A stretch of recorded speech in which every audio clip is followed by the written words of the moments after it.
हमें पता नहीं लगता और कभी कभी हम समझ भी नहीं पाते, लेकिन जीवन में कभी कभी चिंताएं हमें बीमार कर देती हैं और ये बीमारी हमें खा जाती है।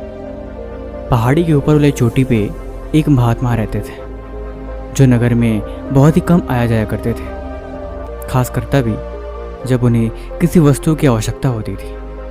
वो बहुत ही कम लोगों से मिलते जुलते और बहुत ही कम लोगों से बातचीत किया करते। उन्होंने अपने जीवन को ऐसे बनाया था जैसे कि जीवन उसी तक है। नगर का सेठ बहुत चिंतित रहते थे। सब कुछ होने के बाद भी मन बार बार बेचैन रहता था। वजह क्या है उन्हें नहीं मालूम, कारण क्या है इसके बारे में उनके दिमाग में कभी ख्याल ही नहीं आता था। वो हमेशा चिंतित रहते थे कि शायद महात्मा के पास जाने से उनको इस समस्या का हल मिले। जब वो महात्मा के पास गए तो उन्होंने देखा कि वो महात्मा अकेले एकांत में बैठ के ध्यान कर रहे थे। उनके उस कुटिया में एक अलग सी आभा थी, हर तरफ शांति, और उस पहाड़ी की चोटी से पूरा नगर बहुत ही सुंदर दिखाई दे रहा था। नज़ारे इतने खूबसूरत थे कि वो उसे देख के वहीं बैठ गए और महात्मा के ध्यान खुलने का इंतज़ार करने लगे। धीरे धीरे आधा एक घंटा बीत गया, लेकिन महात्मा ने अपना ध्यान नहीं खोला। वो सोच रहे थे कि जीवन कितना अच्छा है ना, सबसे अलग होके एकांत में जीवन व्यतीत करना, किसी से कोई खास लेना देना नहीं, किसी से खास कोई मेल जोल नहीं। जीवन में अकेले रहने में इतना सुकून है, क्यों ना मैं भी अकेले रह के देखता हूँ। धीरे धीरे एक दिन गुजर जाते हैं, लेकिन वो महात्मा अपना ध्यान नहीं खोलते। सेठ जी को ख्याल आता है कि क्यों ना मैं इन्हें जगा के अपनी समस्या बताऊं और इनसे उस समस्या का समाधान पूछूं, लेकिन वो चाह कर भी ऐसा नहीं कर सकते। उनके मन में लगा कि कहीं महात्मा गुस्सा न हो जाए और मुझे श्राप न दे दे। इसीलिए जब तक वो ध्यान कर रहे थे वो उस आश्रम की एक एक चीज़ को देख रहे थे। उनकी छोटी सी कुटिया, छोटा सा बिस्तर और खाने के लिए मात्र एक दो पात्र, और उसी में जो भी चावल या अन्न बना के उसी को खा लिया करते थे। वो सोच रहे थे कि जीवन इतना सादा कैसे है। आखिर जीवन जीने का ये भी तो तरीका है। हम फालतू में बेमतलब की चीज़ों में उलझे रहते हैं, लेकिन ज़िंदगी तो ऐसे भी चल रही है। खाने को भोजन मिल रहा है, पीने को जल, और ज़िंदगी जीने के लिए अच्छा माहौल, और फिर भी जीवन में शांति है। तो फिर जीने का मकसद क्या है? जब जीवन में सुकून इसी से मिल रहा है फिर तो यही अच्छा है। फिर क्यों फालतू के मोह के बंधनों में बंधा जाए, क्यों फालतू के लगाव रखे जाए। आखिर में मरना तो सबको एक न एक दिन है ही, तो मरने के लिए इतनी मुश्किलें पालना क्या ज़रूरी है? क्या हर बार हम बस ऐसे ही उलझ के खुद को तनाव में डाल के, चिंताग्रसित होके और जीवन में सिर दर्द रखना ज़रूरी है? चलो आज से मैं भी सब कुछ त्याग करता हूँ और मैं यहीं रहूँगा। फिर वो सेठ भी ध्यान करने की कोशिश करने लगा। लगभग 2 मिनट भी नहीं बीते कि उसका दम घुटने लगा। उसका ध्यान खुल गया और बोला, यार ये तो बहुत मुश्किल है, कोई कैसे इतने घंटों तक 2 दिन से ध्यान कर सकता है। उसे ध्यान नहीं हुआ। फिर उसने सोचा क्यों ना जब तक महात्मा होश में आए और जब तक अपनी ध्यान खोलें तब तक मैं उनके लिए कोई अच्छा सा खाना बना दूँ। वो खाना बनाने के लिए गया तो उसने देखा कि उनका जो पतीला है वो काफ़ी कमज़ोर है, उसमें तो खाना बन नहीं सकता। लकड़ी कैसे जलाई जाए? न तो जलाने के लिए माचिस थी और ना ही दूर दूर तक कोई संसाधन। वो फिर चिंता में पड़ गया। कहा कि यार ना तो मैं ध्यान कर सकता हूँ, ना तो मैं भोजन बना सकता हूँ, और इनका ध्यान खुल नहीं रहा। मैं करूँ तो क्या करूँ? अब उसका वहाँ पे दम घुटने लगा।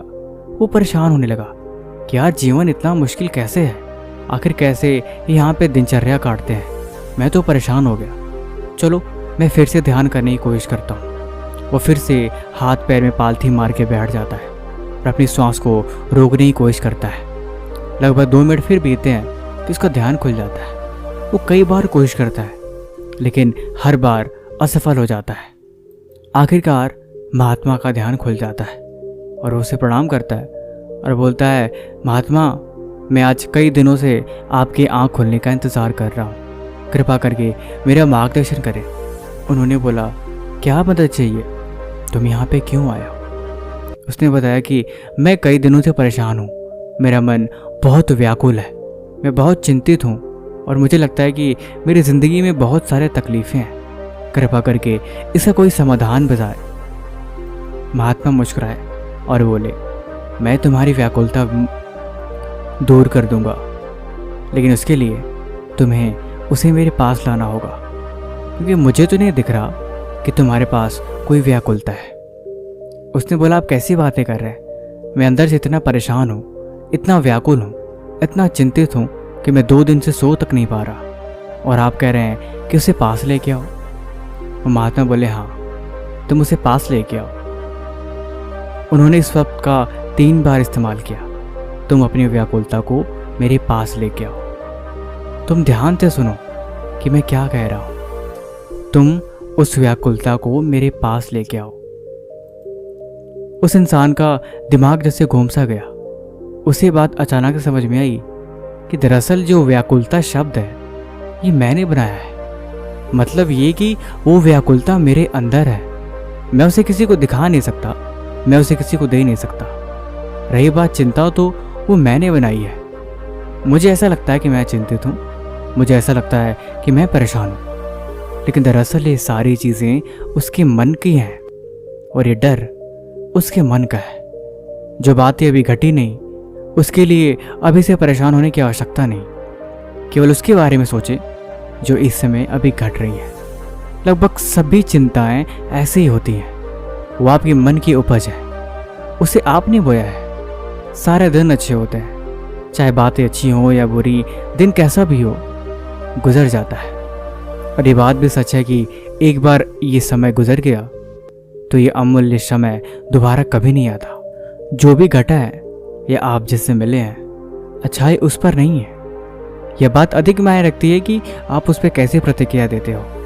लेकिन ये बात सच है, सारी उपज आपके मन की है। तो भला चिंता कर लेने से आप जिंदगी में क्या ही कर पाते हो, सिवाय और ज़्यादा परेशान होने के। मैं देख रहा हूँ जब से तुम यहाँ पे आए हो, कुछ न कुछ करने की कोशिश कर रहे हो, लेकिन कोई भी काम तुमने ढंग से नहीं किया।